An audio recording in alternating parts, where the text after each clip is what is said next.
Meu nome é Ciro Gomes. Alguns de vocês me conhecem, outros não. Mas mesmo aqueles que sabem quem eu sou, não conhecem tão bem a minha vida e muito menos as minhas ideias. Eu quero aproveitar essa campanha para a gente se conhecer melhor.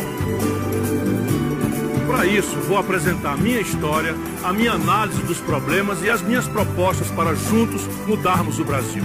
Conheço esse país como a palma da minha mão. Mas quero conhecer ainda mais a vida de vocês.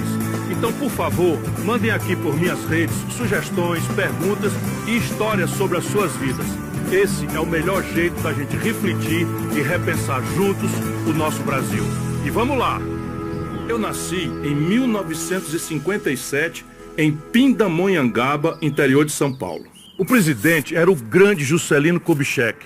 E vejam que país vibrante era o Brasil, que acreditava e apoiava um homem que dizia ser possível realizar 50 anos em 5. Por que isso foi possível? Porque o Brasil estava iniciando um segundo ciclo de esperança.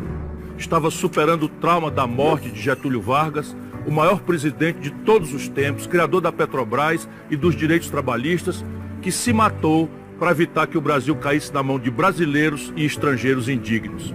Com JK, como Juscelino era conhecido, o país entrava em um belo sonho de vitórias e afirmação. E tinha, como na época de Getúlio, um projeto nacional de desenvolvimento. Nesse ano em que eu nasci, Juscelino anunciava a mudança da capital para Brasília, uma obra monumental que ficaria pronta em apenas 4 anos. Pelé, um garoto de 16 anos, fazia seu primeiro gol pela seleção. Contra quem? Contra a Argentina. Onde? No Maracanã. A bossa nova e o cinema novo, que projetaria o nosso país internacionalmente, davam seus primeiros passos. E nossa indústria se expandia com o surgimento das primeiras fábricas de automóveis. Em suma, o Brasil era um país cheio de esperança, afirmação e rebeldia. E crescia em ritmo veloz. O ritmo que nos fez o país que mais cresceu no mundo entre 1932 a 1980. Inspirado em Getúlio e JK, eu quero implantar, junto com vocês, um novo e moderno projeto nacional de desenvolvimento. Ele define metas, métodos, prazos e as fontes de recursos para colocar tudo em prática. Ao longo da campanha, eu vou falar muito sobre esse projeto, mas já adianto aqui algumas de suas prioridades, como gerar 5 milhões de empregos nos 2 primeiros anos de governo, renegociar a dívida dos 66 milhões de brasileiros e das 6 milhões de empresas que estão com o nome hoje no SPC e no Serasa. Mudar a política de preços da Petrobras para reduzir o preço dos combustíveis e do gás de cozinha. Promover uma ampla reforma tributária para reduzir os impostos sobre a classe média e os mais pobres e cobrar mais dos super ricos. Combater a fome e a miséria, criando o programa de renda mínima Eduardo Suplicy. Acabar com a reeleição presidencial, que é a principal fonte de corrupção e conchavos do atual sistema político. E revitalizar a indústria brasileira para diminuir a nossa dependência de produtos importados. Enfim, esse é o projeto que diz como o Brasil vai voltar a crescer e a recuperar a confiança do nosso povo numa vida melhor. Uma vida muito diferente da atual, que só impõe sofrimento e dificuldades, inclusive na hora de colocar comida na mesa. Entrar num supermercado hoje em dia é levar susto atrás de susto com o preço das coisas. O quilo de colchão mole, por exemplo, está em R$50, mais que o dobro do que custava há 2 anos. E o litro de leite já custa até R$10. E a dúzia de ovos, que era R$ 6,99, passou para mais de R$22, um aumento de mais de 202% acima da inflação do período em apenas 2 anos. Todos sabem também o absurdo dos preços da gasolina, do diesel e do gás de cozinha. Tudo isso no país que é o 2º maior produtor de alimentos do mundo e um dos maiores produtores de petróleo também. Uma simples pesquisa no celular confirma: o Brasil está com os maiores índices de miséria, fome, desemprego e inflação dos últimos tempos. E está praticamente parado, sem crescer, há 11 anos. É nesse Brasil que nascem todo ano 2,7 milhões bebês. É um Brasil muito diferente daquele em que eu nasci. Éramos uma nação cheia de vitalidade e esperança. Hoje, vivemos quase um filme de terror. Eu não falo das dificuldades do povo por falar. Eu mesmo sou de uma família que ralou muito até se estabilizar e prosperar. Meu pai saiu aqui de Sobral e foi para São Paulo em busca de uma vida melhor. Lá conheceu minha mãe. Os dois eram professores e enfrentavam uma tremenda dureza. Quando eu tinha apenas 4 anos, eles decidiram voltar para o Ceará. Aqui em Sobral, meus pais construíram uma vida digna e próspera, mas não uma vida egoísta.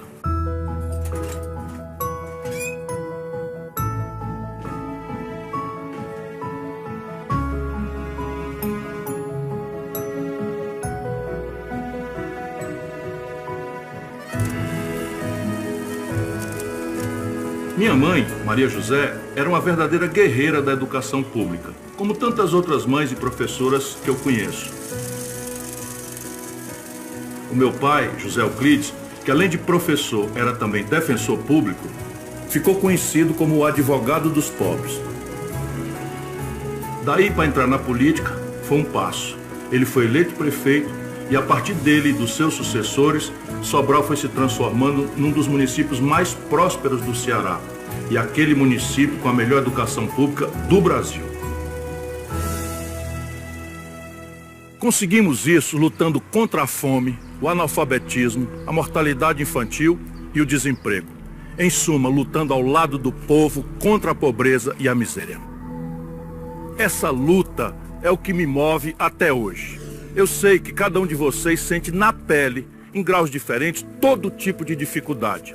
E quando o drama de cada um se soma ao drama de outras pessoas, se forma um painel assustador da atual miséria brasileira.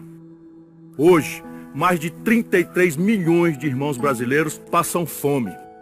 125 milhões não fazem as 3 refeições diárias. Mais de 50 milhões vivem só com R$14 ou menos ainda por dia. Mais de 10 milhões estão desempregados. E 66 milhões e 600 mil pessoas estão penduradas no SPC e no Serasa.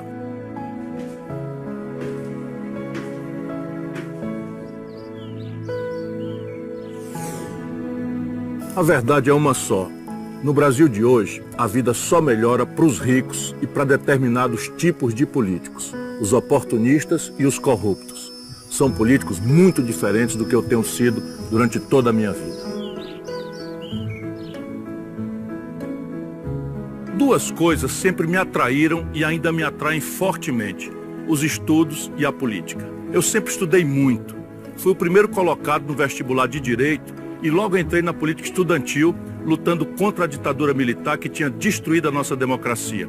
A partir daí, foi tudo muito rápido.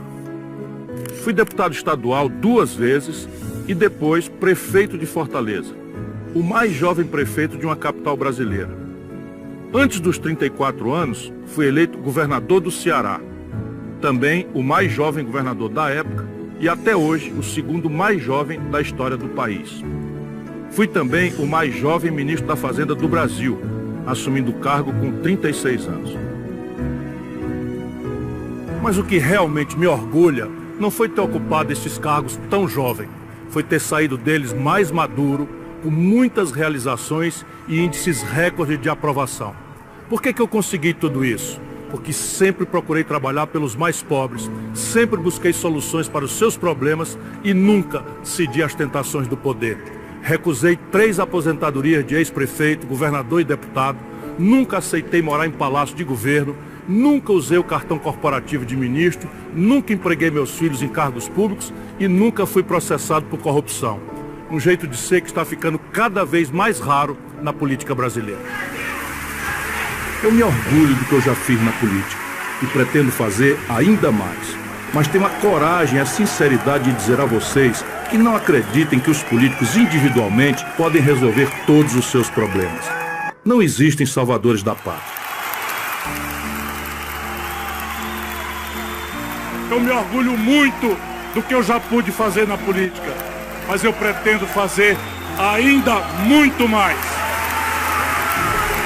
Mas eu tenho a coragem Muito obrigado. Eu tenho a coragem de lhes pedir que não acreditem que os políticos possam individualmente resolver os seus problemas. Não existem salvadores da pátria. O importante, então, não é só mudar os políticos. O importante é mudar a política. É eleger políticos que queiram mudar a política, que queiram mudar a economia, que queiram acabar com o jeito corrupto de governar. Se não fizermos isso, o Brasil continuará sendo um dos países que menos cresce no mundo e onde mais aumenta a desigualdade e a humilhação da pobreza. Porque todo o sistema político e econômico no Brasil foi criado e é mantido para explorar e enganar os mais pobres. Isso foi assim desde o início e se aprimorou muito nos últimos anos. Nos últimos tempos, a bandidagem e a maldade se sofisticaram. Os hipócritas de direita e de esquerda aprenderam novas formas de enganar o nosso povo. Isso tem levado o Brasil para trás. A cada ano o Brasil perde de goleada para si mesmo. Está na hora de invertermos esse jogo.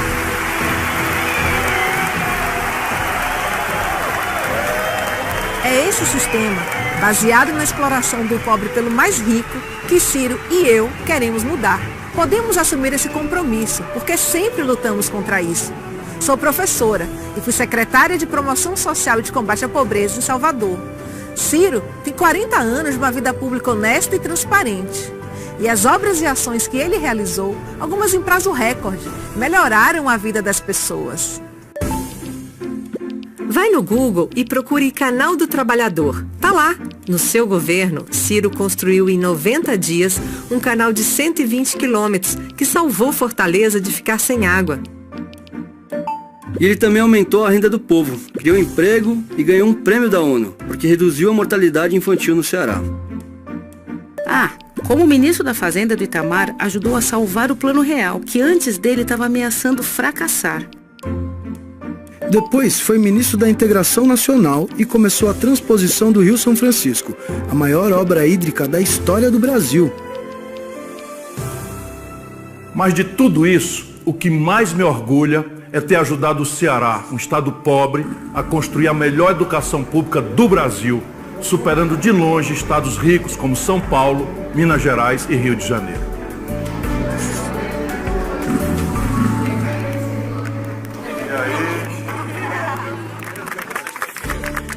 Hoje eu sou candidato a presidente do Brasil pelo PDT. Fui o primeiro e único a colocar em discussão um programa de governo completo, que chamo de Projeto Nacional de Desenvolvimento, o PND. Nele, apresento as propostas para tirar o Brasil da crise e explico direitinho de onde virá o dinheiro para isso. Vou discutir todos os detalhes desse plano com vocês. Mas eu quero já antecipar que a minha principal proposta é revolucionar a educação no Brasil. Sem uma educação de qualidade, não iremos a lugar nenhum. Eu também me comprometo desde já a criar um novo modelo econômico, mudando essa absurda política de juros e de impostos. Em suma, eu quero fazer do Brasil um país melhor, principalmente para os mais pobres. Quero devolver o Brasil aos que produzem. Quero devolver o Brasil às crianças, aos negros, às mulheres, às maiorias desprezadas e oprimidas. Quero tirar o país das garras dos banqueiros e dos sanguessugas. Talvez exatamente por isso os partidos tradicionais não me apoiam. Talvez exatamente por isso parte dos grandes veículos de comunicação tenta me ignorar. Talvez exatamente por isso eu tenha o menor tempo na televisão. Mas isso é muito pouco, porque eu tenho o principal. Um projeto que eu tenho esperança de ser capaz de conquistar o coração da maioria dos brasileiros e das brasileiras. Eu conto com você nessa caminhada.